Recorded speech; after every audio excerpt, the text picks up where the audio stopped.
Yes, good morning para sa ating agri-tips karong buntaga. Salamat kayo ha nga nakiguban mo namo unsa may mga tip nato karon. Ha? Of course, kung healthy ang uma, healthy pud ang pamilya. No, nutrition sa uma. Ha? And then of course, ang atong agri-tips magisgot taon saon nato ang atong uma nga dili lang pangkita kundi makatabang pud sa nutrisyon ug health sa pamilya. Ay, good morning Dayda sa atong partner. We have a new partner na partner nato. Gingging Valencia, good morning. Thank you very much for being with us this morning. No, sa atong Sun Movement mga partner, no. Kaning Sun Movement na to is part ni siya o scaling up nutrition. No? Of course, ang Davao City Youth Movement. Dili lang dahil Davao City Youth Movement but rather, mao ni sila ang mga partners nato diha nga nakig-uban nato, no? On environment, ang Davao City Youth for Green Environment. Ayan. Incorporated. DCYGE Incorporated. No? Nagapanawagan din sila for volunteers. No? So ato ning ginasuportahan pod sila. Especially no, kay dako og tabang ning atong mga batan-unan diha sa green environment. So, greener environment. So, Davao City Youth for Green Environment. So, they're calling for volunteers. No? Officially open na ni sa atong mga volunteer circles for individuals nga passionate about environmental sustainability, youth empowerment, civic engagement, and community development. No? So, kinsa daw itong mga qualified nga mga volunteers na opportunity nga mo participate ug mag-contribute sa organization's 4 major programs and initiatives for 2026. So na sila Eco Mostahan 2026. No, na daga na himo ni sila school drive. Kapaligi Run 2026, Environmental Awareness and Advocacy Run. No, hapit na po ni. Then Eco Convention 2026, no, na ay coming ni Kalikasan Youth Summit. O I think naapa sila daghang activities that is coming up. So especially sa environment, we are supporting this kind of mga organization who are into environment. No, so balik na sa atong nutrisyon, sa atong agri-tips. No? Tip number 1. Kay kung healthy ang uma, healthy po yun ang atong panimalay. So, importante yun yung i-diversify na to atong pagkaon. Importante ang bugas, pero dili lang pwede rice lang perme. Kung pwede, kinahanglan po ang gulay, prutas o protina. Mao na ang maayo nga natay gamay nga backyard garden o faith garden. O kung dili man kaya sa faith garden nga concept, natay ginatawag na tong urban container gardening. Mao po ning gina-promote sa atong mga partners na, no?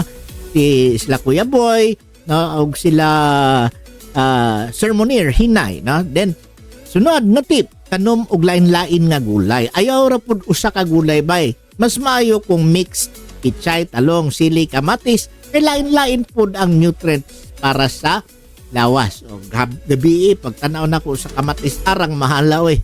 Nako, diya sa groceries yung ko it's time nga ibalik na to kay usually 3 months naman na mamatay na po. Balik na po kag tanom, no? So, backyard poultry. Tip number 3, kung naa kay manok, itik, itlog, of course sa urban bawal ni, no? Pero kung naa kay area diha sa atong mga kaumahan, no, pwede kayo ning manok itik nga makatag og itlog. Dako gyud nigtabang sa nutrisyon sa pamilya, bisan gamay lang ang backyard poultry. Useful na kayo ni. Unsay alternative para diri sa ato as city, we have rabbits, no, as good source of protein. Then of course, tip number 4, malunggay is life. Mga bay, ayaw gyud kalimti ang malunggay. Rich kayo ni sa iron, vitamins and calcium. Dali ra mo tubo og kaya ang tig-init. Of course, tip number 5, healthy soils equals healthy food. No, sa regenerative agriculture, healthy soils equals healthy nga tanom. Una, importante, compost, mulch, organic matter. Kung buhi ang yuta, mas healthy food ang pagkaon. Of course. Tip number 6, tanom nga kaya sa init. Weather tolerant o heat tolerant. Tungod sa kainit, mayo pod na magtanom tag kamote, okra, kangkong, malunggay, kay bisan init naagihapon tay maani. And of course, tip number 7, root crops for food security. Ang kamote o kasaba, magyoy back up kapag kaon. Dili arte sa init o kusog ang tiyan, of course. Lami magyud kayo ning kasaba o kamote. Ihon nila, utot-utot daw. No? Pero, basic po, sa first nga mga part, yes, ang kamote, nagid na siya, mga flatulence.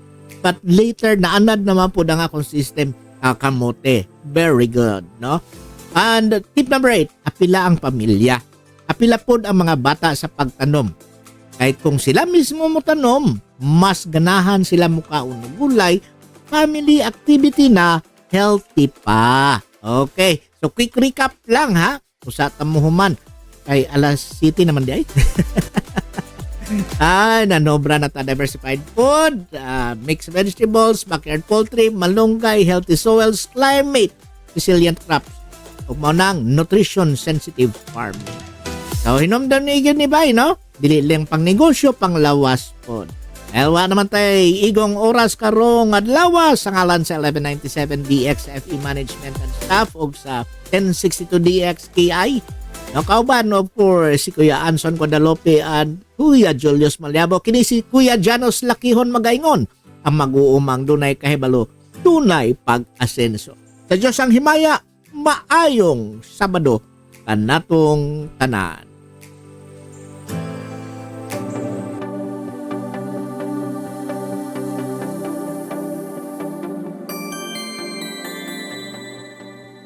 Ito ang Far East Broadcasting Company Philippines. Sa kanyang ika-77 taong pagbabahagi ng mabuting balita sa mundo para kay Kristo hanggang marinig ng lahat.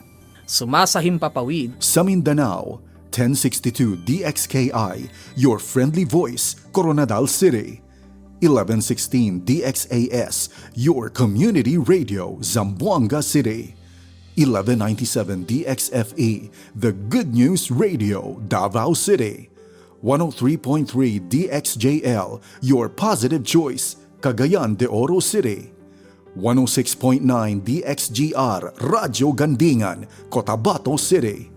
Sa Visayas, 1233 DYVS, Sweet Voice of Salvation, Bacolod City. Up 987 DYFR, Life-Changing, Cebu City. 97.5 DYFE, Unang Tugon ng Pamayanan, Tacloban City. Sa Luzon, 1143 DZMR, Missions Radio, Santiago City. CARE 104.3 The Way FM, Legazpi City. 106.3 DZRK, Quezon, Palawan.